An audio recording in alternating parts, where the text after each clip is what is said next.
ભક્તરાજ મગનભાઈ એટલે આફ્રિકા સત્સંગ મંડળના પ્રણેતા. પૂર્વ આફ્રિકામાં સ્વામિનારાયણ અર્થાત અક્ષર પુરુષોત્તમની ઉપાસનાના પ્રવર્તનમાં એમણે ભગીરથ પુરુષાર્થ કર્યો હતો. તેમનો જન્મ ગુજરાતના ચરોતર પ્રદેશના વસો ગામે સંવત 1957ના શ્રાવણવદી એકાદશી તારીખ 15/8/1901ના પવિત્ર દિવસે થયો હતો. અભ્યાસ કર્યા બાદ તેઓ ઈસવીસન 1919માં આફ્રિકા ગયા અને રેલવેની નોકરીમાં રહ્યા. મગનભાઈ ઈસવીસન 1929માં કિબવેઝીમાં સ્ટેશન માસ્તર હતા. તે સમયે તે જ સ્ટેશને ગાનાના વતની પરંતુ આફ્રિકામાં રેલવેમાં નોકરી કરતા ભક્તરાજ હરમાનભાઈની બદલી થઈ. તેમના સંપર્કમાં મગનભાઈ આવ્યા. ભગવત ભક્તના સુયોગથી પૂર્વ સંસ્કાર ઉદય થયા અને વ્યસનોમાંથી મુક્ત થયા. હરમાનભાઈ પાસેથી અવારનવાર વચનામૃત સાંભળી તેમની જિજ્ઞાસા વધતી જ ગઈ. દૂધમાં સાકર ભળે તેમ તેઓનો પરસ્પર પ્રેમભાવ વધતો જ ગયો. તેમની બદલી મકિન્ડુ થઈ તો પણ ટેલિફોન દ્વારા તે સંપર્ક ચાલુ જ રહ્યો. હરમાનભાઈ દ્વારા તેઓ સ્વામી નિર્ગુણદાસજીના યોગમાં પત્ર દ્વારા આવ્યા. નિર્ગુણદાસ સ્વામીના પત્રોથી તેમની જ્ઞાન પીપાસાને પોષણ મળતું જ ગયું અને પોતે વચનામૃતનો ઊંડો અભ્યાસ કર્યો. નિર્ગુણદાસ સ્વામીના પ્રસંગથી શાસ્ત્રીજી મહારાજની વિશેષ ઓળખાણ થઈ અને હૃદયના તમામ સંકલ્પો વિરામ પામી ગયા. સત્શાસ્ત્રનો ઊંડો અભ્યાસ અને શાસ્ત્રીજી મહારાજ જેવા સત્પુરુષના પ્રસંગથી અક્ષર પુરુષોત્તમ, આત્મા પરમાત્મા, બ્રહ્મ પરબ્રહ્મના શુદ્ધ અને સનાતન જ્ઞાનમાં તેમની દ્રષ્ટિ પડી ગઈ. તેમના જીવનમાં એવો ચમત્કારિક પલટો આવ્યો કે શાસ્ત્રીજી મહારાજની કૃપાના બળે અનેકને દુર્વ્યસનમાંથી તેમણે મુક્ત કર્યા અને તેમને ભગવાનને માર્ગે વાળી એ દિવ્ય સુખ લેતા કરી દીધા. મગનભાઈએ પોતાનું સમગ્ર જીવન શ્રીજી મહારાજ તથા શાસ્ત્રીજી મહારાજની સેવામાં સમર્પણ કરી દીધું. એમનું જ રટણ, મનન, ધ્યાન તથા એમના જ ગુણગાન ગાતા. પોતે નિરંતર સુખ અનુભવતા અને એ સુખનો અનુભવ તેમના પ્રસંગમાં આવનારને કરાવતા.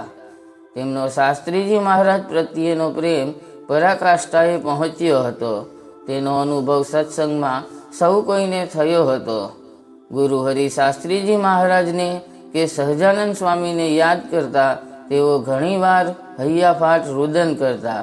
તેમની બળભરી વાતો કરવાની છટાથી વચનામૃતમાંથી શ્રીજી સ્વામી અને સંત હરિભક્તોના આખ્યાનોનું નિરૂપણ આખી રાત કરવાની ધગશથી, આરતી પ્રસંગે મહારાજની મૂર્તિમાં મગ્ન થઈ જવાના ભક્તિભાવથી, સ્વામીશ્રીની ચરણરજ કે પ્રસાદી જળમાં આળોટી મહાત્મ જ્ઞાને યુક્ત ભક્તિના ભાવથી તેમના સંપર્કમાં જે આવ્યા તે સૌ તેમની આવી અલૌકિક સ્થિતિથી પ્રભાવિત થયા છે. સતત 20 વર્ષ સુધી આફ્રિકામાં તેમણે અનેક સમયાઓમાં અસંખ્ય હરિભક્તોને વાતો કરી, શાસ્ત્રીજી મહારાજના સ્વરૂપની ઓળખાણ કરાવી. સત્સંગના નિયમ પ્રમાણે તેમનું અણિશુદ્ધ વર્તન તથા બળભરી વાતોથી અનેક મુમુક્ષુઓ સત્સંગી થયા. કેટલાય લોકોને દારૂ, માંસ ખાતા બંધ કરી ભગવાનને માર્ગે ચડાવી, માળા ફેરવતા કરી અધર્મ અને વિનાશને માર્ગે જતા અટકાવ્યા છે અને તેમને સત્સંગી કર્યા છે. કેન્યામાં કિબવેઝી ગામે હરમાનભાઈનો પ્રથમ સમાગમ થયા પછી મકિન્ડુ, ગિલગિલ, કિસુમુ, ટરોરો, ઝીંઝા વગેરે જે સ્થળે તેમની બદલી થઈ ત્યાં તેમણે સત્સંગ સંમેલનો કર્યા અને તેમાંથી ગમે તે પ્રકારે સ્વામિનારાયણના સત્સંગીઓને શોધી કાઢી તેમનો સંપર્ક સાધી તેઓના સત્સંગના સંસ્કાર ફરી જાગૃત કર્યા અને તેમને સત્સંગ પ્રવૃત્તિમાં રસ લેતા કર્યા. ઈસવીસન 1934માં પૂર્વ આફ્રિકા સત્સંગ મંડળની સ્થાપના મગનભાઈના શુભ હસ્તે સર્વ હરિભક્તોના સહકારથી કિજાબેમાં થઈ. અહીં તેમણે જુદી જુદી કોમોને સત્સંગમાં રસ લેતી કરી. અપલેન્ડ્સ, ગિલગિલ, જ્યાં મગનભાઈ ત્યાં નવા મુમુક્ષોની સંખ્યા વધતી જ ગઈ. છેલ્લે જ્યાં સત્સંગનો લેશ માત્ર યોગ નહીં ને જ્યાં દારૂનો પાણીની જેમ ઉપયોગ થતો તેવા ટરોરો ગામમાં તેમની બદલી થઈ. સત્સંગનો રંગ ન જોતા તેઓ મૂંઝાયા, કારણ કે અગાઉ હરમાનભાઈ પણ અહીં આવી ગયેલા, પણ ત્યાં સત્સંગ કરાવવાના તેમના પ્રયાસો નિષ્ફળ ગયા હતા. શાસ્ત્રીજી મહારાજે ફરી આશીર્વાદ આપ્યા, પ્રયત્ન કરો, સત્સંગ થશે. અને ખરેખર ક્યાંય ન થાય તેવો સત્સંગ યુગાન્ડાના પ્રવેશ દ્વાર ટરોરોમાં થયો. કાળમીંઢ જેવા અસંખ્ય જીવોનું પરિવર્તન જે અશક્ય હતું તે જીવોને સત્સંગમાં રસ લેતા તેમણે કર્યા. ટરોરોમાંથી આખા યુગાન્ડામાં સત્સંગ ફેલાયો. તેઓ પોતાના અદ્ભુત આત્મબળને પ્રતાપે તથા ગુરુહરિના કૃપા બળે દરેકમાં ધાર્યું પરિવર્તન લાવી શકતા. તેઓ ગૃહસ્થ હોવા છતાં એક સંત જેવું જીવન જીવી ગયા.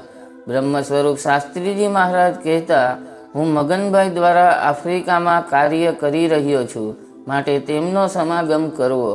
આ શબ્દોની પ્રતીતિ તો તેમણે હરિભક્તોને આપેલ કથા વાર્તાના સુખથી તથા અગણિત પરચાઓથી કરાવેલી. ધર્મ, નિયમ, નિશ્ચય, પક્ષ, શૂરવીરપણું આદિ અનેક ગુણોએ શોભતા એવા મગનભાઈ શાસ્ત્રીજી મહારાજના કાર્યનો અદ્ભુત વિસ્તાર તેમની કૃપાના બળે કરી શક્યા. આટલી કાર્યશક્તિ તથા હરિભક્તોનો તેમના પ્રત્યે આદરભાવ અને પ્રેમ હોવા છતાં તેઓએ કદાપી મોટા થવાની, મનાવવાની ક્યારેય પણ વાત કરી નથી. તેઓએ સદૈવ નિર્માનીપણે જ સત્સંગમાં રહી સૌને વિશે એવો દાસભાવ જ પ્રગટ કર્યો છે. આ તેમનો સૌથી મોટો ગુણ હતો. સંવંત 2008ના ભાદરવા વદી 5મને સોમવાર તારીખ 8/9/1952ના સવારના 3 વાગે બ્રહ્મ મુહૂર્તે ટરોરોમાં અચાનક હૃદય બંધ પડવાથી તેઓ અક્ષર નિવાસી થયા. તેમની વિદાય વસમી હતી. સૌને જબરો આઘાત લાગ્યો. તેમણે રોપેલા બીજને પ્રતાપે આફ્રિકાનો સત્સંગ તો વધતો જ ગયો.